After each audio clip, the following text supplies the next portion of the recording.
তো বন্ধুরা, আমার মেয়ে এখন খাচ্ছে ডালিয়া রাত্রির বেলায়।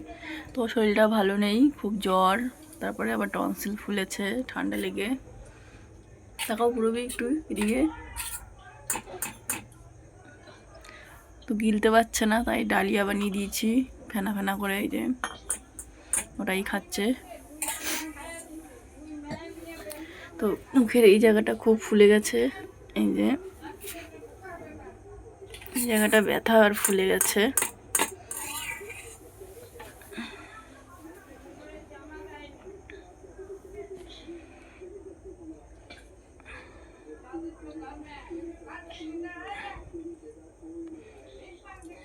তুমি সেই ওই জেমসগুলো অনেকদিন খাওনি বলো? এই কোটোর মধ্যে এতগুলো থাকে না, কোনগুলো বুঝতে পেরেছো? আর ওর মাথাটা টুপি লাগানো থাকে এই যে না।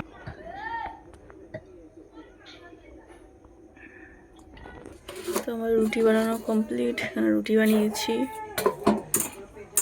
আর ও ডালিয়াই খাবে, ভাত খেতে পারছে না, গলার দিয়ে নামছে না, ভাত চিবাতে পারছে না। ওর বাবা খাইয়ে দিচ্ছে।